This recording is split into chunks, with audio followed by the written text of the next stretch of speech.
तो hello guys, आज आपके लेंगे धातु और अधातु का टॉपिक। कल हमने आपके लिया था परमाणु और रासायनिक सूत्रों के बारे में। तो कृपया वीडियो को लाइक और सब्सक्राइब जरूर करें।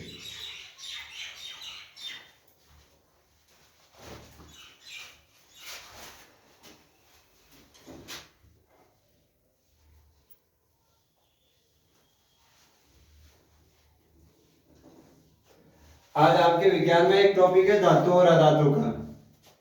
उसके बारे में पूरी जानकारी देंगे।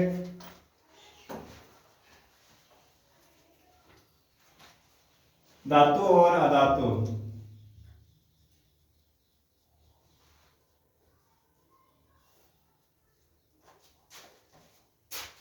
यह भी रासायनिक विज्ञान का ही है टॉपिक। अब इसके अंदर देखो होता है क्या है। सबसे पहले तो ये किस प्रकार बटे हुए हैं धातु अधातु अलग अलग किस प्रकार हुए क्यों है उसके बारे में देखते हैं। मुख्य होते हैं तत्व। इन तत्वों को बांटा गया है तीन भागों में।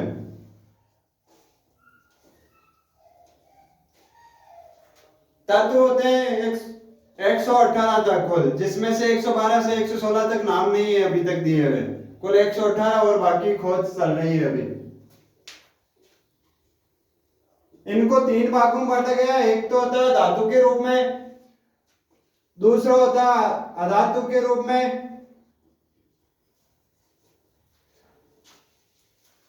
और एक होता है उपधातु।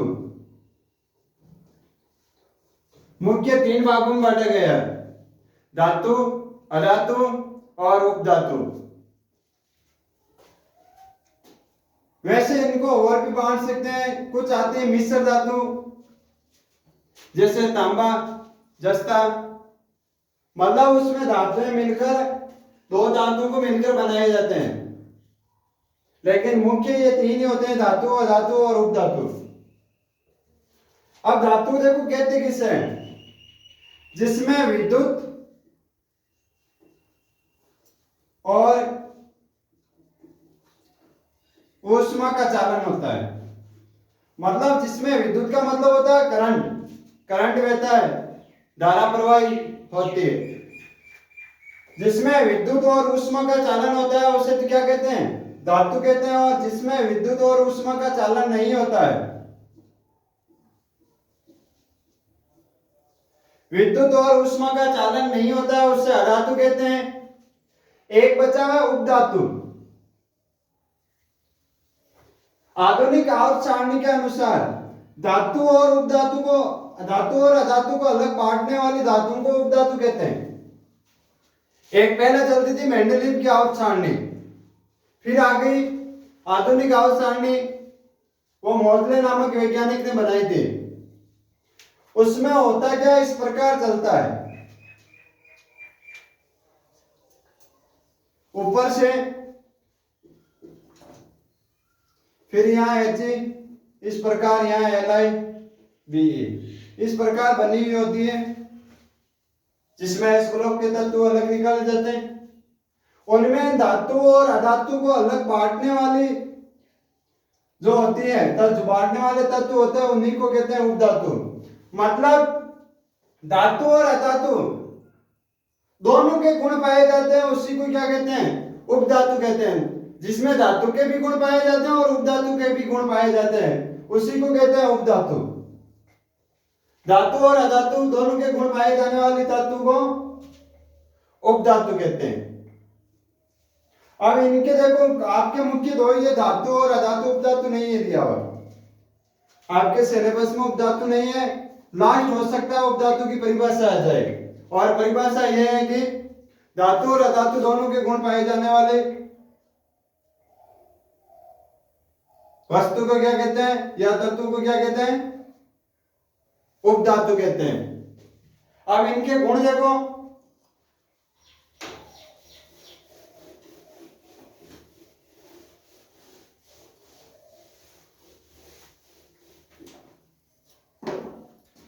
मुख्य गुण है इनमें। परिभाषा हो गई, परिभाषा के आगे गुण है, धातु के गुण।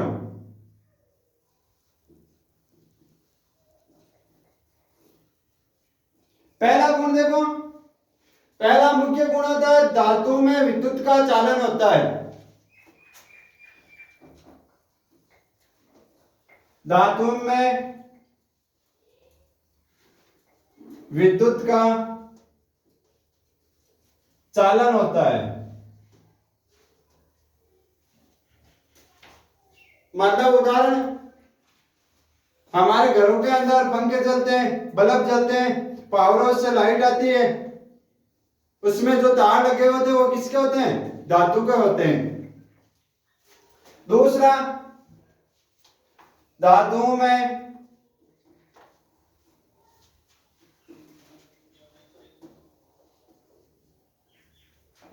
ऊष्मा का चालन होता है।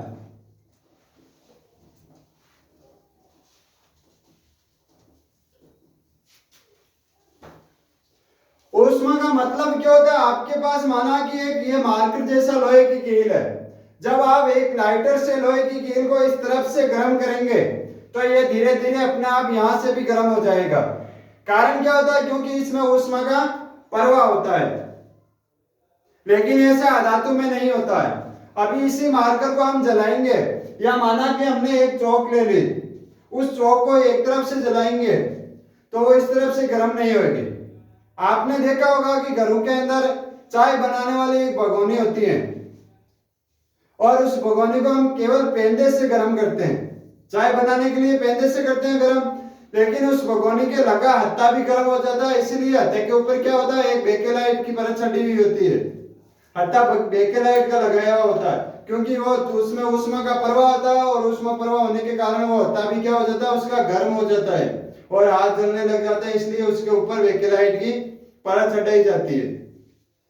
तो धातु में क्या होता है? ऊष्मा का चालन होता है। तीसरा,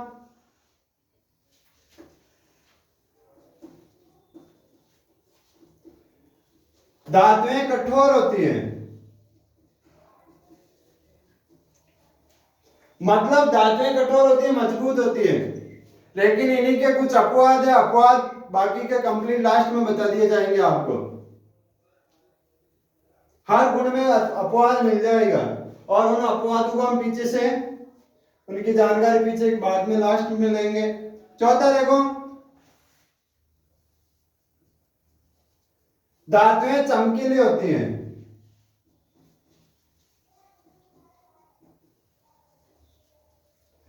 धातुएं चमकीली होती हैं मतलब आप सबके ये भी दिमाग में आएगा कि हमारे लोहे के चद्दर है या लोहे के पाइप है, वो चमकते नहीं है। और क्यों नहीं चमकते हैं? क्योंकि नमी और हवा के कारण उस पर क्या आ जाता है? जंग आ जाता है। जब हम उस लोहे को पाइप को काटेंगे तो उसकी कोर चमकीली दिखाई देगी आपको। अगला होता है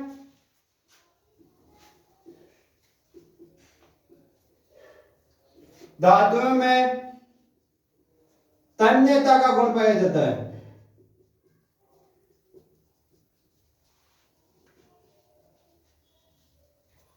अब देखो, तन्य का मतलब क्या होता है? इस तन्यता का मतलब क्या होता है? जब किसी धातु को पीटकर तार के रूप में बदलना क्या कहलाता है? तन्यता कहलाता है। मतलब जब किसी धातु को हम पीटकर तार के रूप में बदल देते हैं, उसी को तन्य धातु कहते हैं या तन्यता कहते हैं। यह धातु में नहीं होता, केवल धातु में पाया जाता है। जब किसी धातु को पीटकर तार के रूप में बदलना तन्यता कहलाता है, तथा इस गुण को तन्यता का गुण कहते हैं। यह सर्वाधिक सोने में पाया जाता है।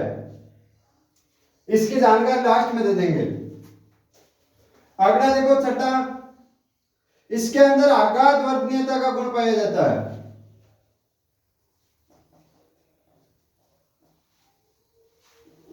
आघात वर्तनीयता का गुण, इसका मतलब होता है धातु को पीटकर चद्दर के रूप में बदलना। चद्दर बने हुए होते हैं हमारे, वो धातु के ही होते हैं। मतलब पीटकर चद्दर के रूप में बदलना। जैसे लोहे की कील हम पीटकर, जब छोटे बच्चे होते हैं खिलौने लेके आते हैं मेले के अंदर से, तब क्या हो जाता है? वो एक दिन या 2 दिन उस चलता है, खराब हो जाता है।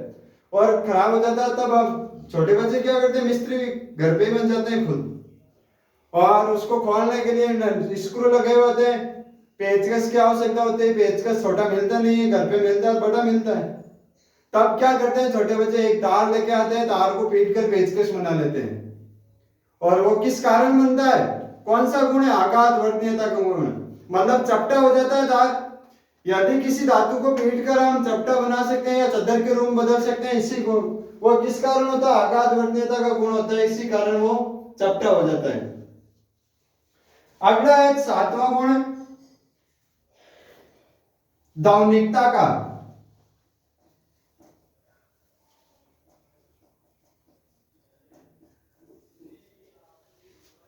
मतलब इसमें होता है दो धातुओं को आपस में टकराने पर एक विशेष प्रकार की ध्वनि उत्पन्न होती है और उसी को ध्वनिकता का गुण कहते हैं। मतलब स्कूलों के अंदर घंटी लगी हुई होती है, उसको धीरे से बजाते हैं तो फिर पूरे स्कूल या आसपास में सुनाई दे देता है। यदि माना कि वहीं प्लास्टिक की लगी हुई हो धातु की, तो सुनाई दे देगा क्या? कभी नहीं देगा। दीवार खड़ी आती है, उसमें पेंडुलम लगा होता है, उस पेंडुलम का बजना, वही दो धातुएं आपस में टकराती है। मंदिरों के अंदर घंटियां बजती है, वही धातुओं की बनाई होती है। और वो बजने का कारण क्या होता है? उनमें ध्वनिकता का गुण पाया जाता है, इसी कारण वो तेज आवाज में बजती है, तीक्ष्ण बजती है। एक 8वां गुण होता है लास्ट गुण। 8 बहुत है, गुण तो वैसे बहुत सारे हैं। भंगुरता का गुण एक ऐसा गुण है जो केवल धातु में नहीं पाया जाता है और बाकी सब धातुओं में पाया जाता है। यह भंगुरता का गुण है जो धातु में नहीं पाया जाता है। भंगुरता का मतलब होता है जब किसी अधातु पर या किसी तत्व पर अधिक दाब डालने पर या पीटने पर छोटे छोटे टुकड़ों में या चूर्ण के रूप में बदलना भंगुरता कहलाता है। इस गुण को भंगुरता का गुण कहते हैं। तो यह केवल एक ही गुण ऐसा है जो धातु में नहीं पाया जाता है, अधातु में पाया जाता है, और बाकी अधातु के गुण इसके विपरीत है, कंप्लीट के कंप्लीट। इधर देख लो अधातु के गुण। मतलब पहला क्या था? विद्युत का चालन होता है, इसमें विद्युत का चालन नहीं होता है, विद्युत की कुचालक होती है। विपरीत हो गया धातु के, धातु में चालन होता है, अधातु में नहीं होता है। दूसरा गुण था ऊष्मा का चालन, इसमें ऊष्मा का नहीं होता है, ऊष्मा की कुचालक होती है, यह भी विपरीत है। तीसरा धातुएं कठोर होती हैं, अधातुएं कठोर नहीं होती हैं, कठोर नहीं होती हैं। चौथा गुण क्या था? धातुएं चमकीली होती हैं, अधातुएं चमकीली नहीं होती हैं। मतलब इसके विपरीत है कंप्लीट, उल्टा, चमकीली नहीं होती है। पांचवा देखो, धातु में तन्यता का गुण पाया जाता है, लेकिन इसमें तन्यता का गुण नहीं पाया जाता है।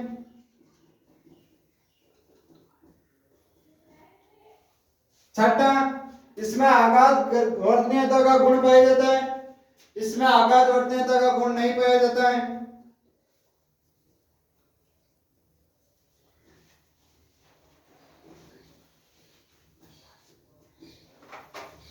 अगला 7वां, इसमें ध्वनिकता का गुण पाया जाता है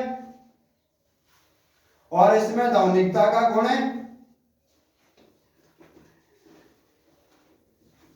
नहीं पाया जाता है।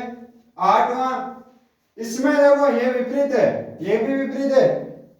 धातु में भंगुरता का गुण नहीं पाया जाता है और इसका विपरीत क्या हो जाएगा? पाया जाता है। मतलब अधातु में भंगुरता का गुण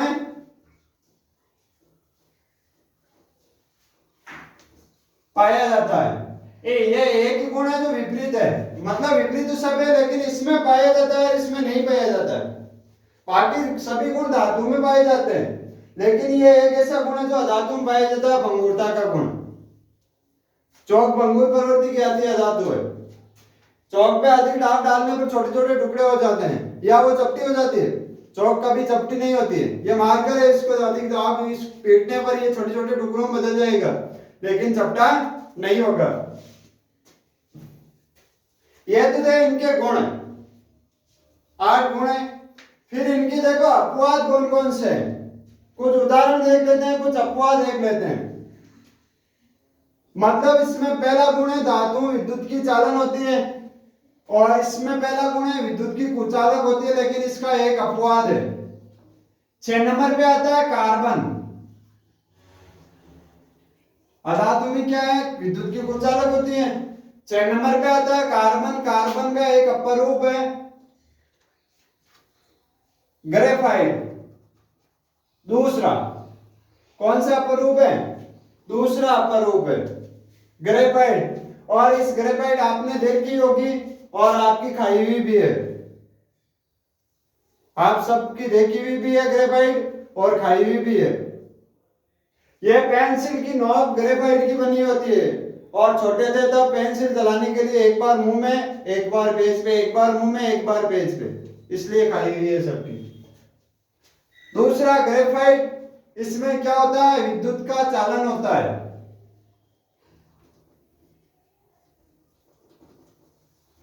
मतलब ये एक अपवाद हो गया ना, अधातु है फिर भी विद्युत का चालन होता है, ये एक अपवाद है।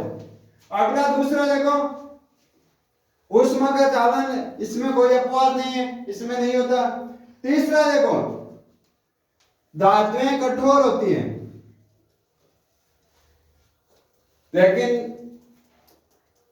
एक तो है पारा आपके, जो कमरे के ताप पर द्रव अवस्था में पाई जाती है, ठीक है। धातुएं कठोर होती है लेकिन ये कमरे के ताप पर 40 डिग्री सेंटीग्रेड पे द्रव अवस्था में पाई जाती है।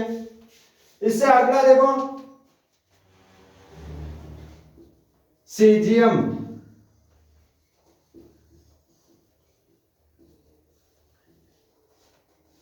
और गैलियम।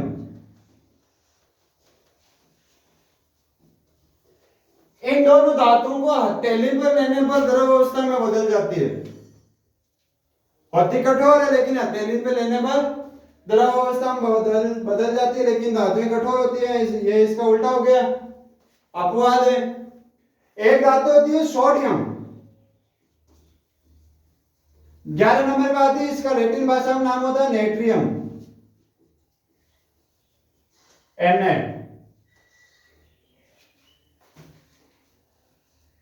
तीसरा गुण क्या था, कठोर होती है लेकिन इस धातु को आसानी से चाकू से काटा जा सकता है। अत्यधिक क्रियाशील धातु है, इसको खुले में हवा, खुली हवा में छोड़ने पर आग पकड़ लेती है, या कुछ नमी लगने पर आग पकड़ लेती है, इसलिए केरोसिन में डुबो कर रखी जाती है सोडियम धातु। अब इसका इसमें विपरीत था कि धातुएं कठोर नहीं होती है, लेकिन इसका भी एक अपवाद है। वही कार्बन, कार्बन का पहला होता है हीरा। पहला कौन सा है, अपरूप हीरा। और हीरा दुनिया का सर्वश्रेष्ठ कठोर होता है।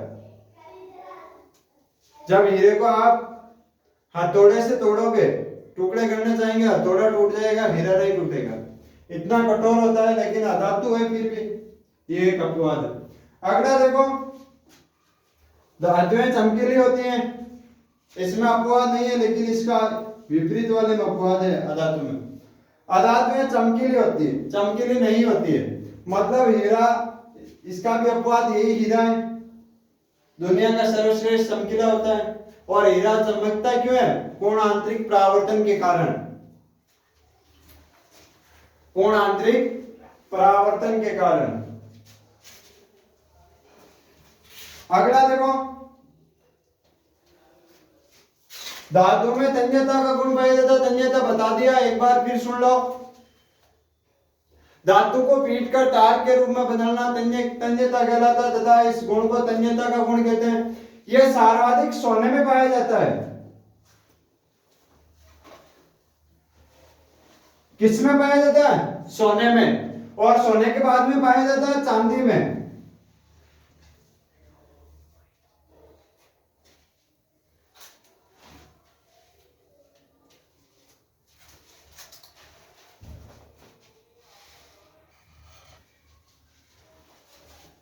सर्वाधिक सोने में पाया जाता है, सोने के बाद में चांदी में पाया जाता है।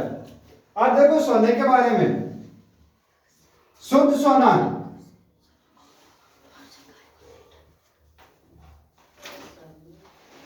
24 कैरेट का होता है। शुद्ध सोना 24 कैरेट का होता है। और हमारे आभूषण गहने होते हैं वो 22 या 23 कैरेट के होते हैं। 22 या 23 कैरेट के बनाए जाते हैं। ऐसा क्यों? यह भी एक प्रश्न आता है। शुद्ध सोना 24 कैरेट का होता है तब उसमें अशुद्धियां क्यों मिलाई जाती है? पीतल मिलाया जाता है, तांबा मिलाया, पीतल ज्यादातर मिलाया जाता है।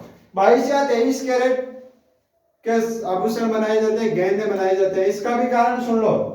शुद्ध सोना कोमल और लचीला होता है, कठोर नहीं होता। यदि इसके आभूषण बन जाएंगे लेकिन थोड़ा बहुत उस पर दबाव डालने पर वो आभूषण मुड़ जाते हैं।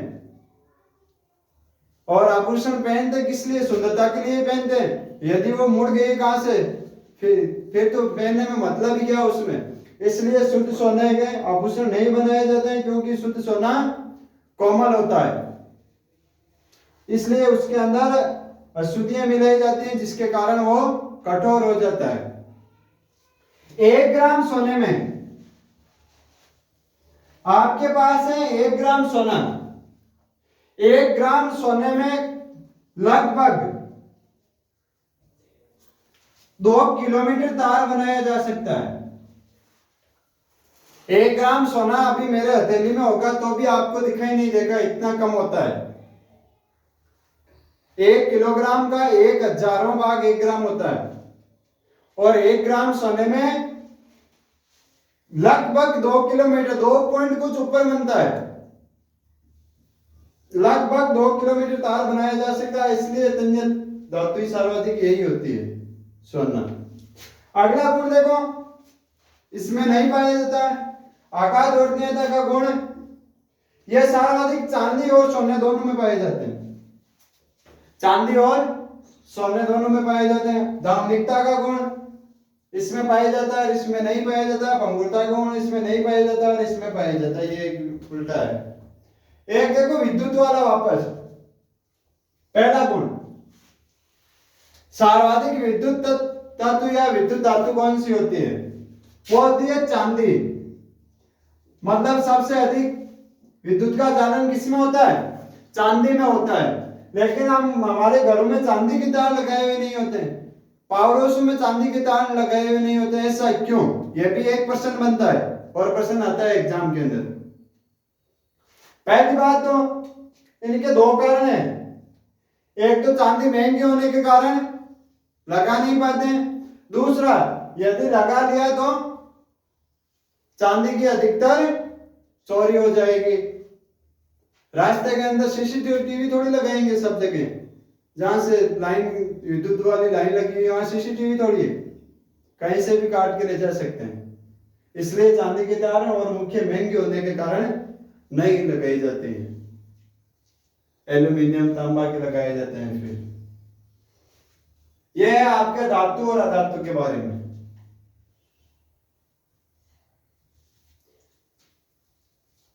यदि किसी को समस्या हो तो कमेंट बॉक्स में जरूर रिप्लाई करें। आगे की क्लास कल होगी।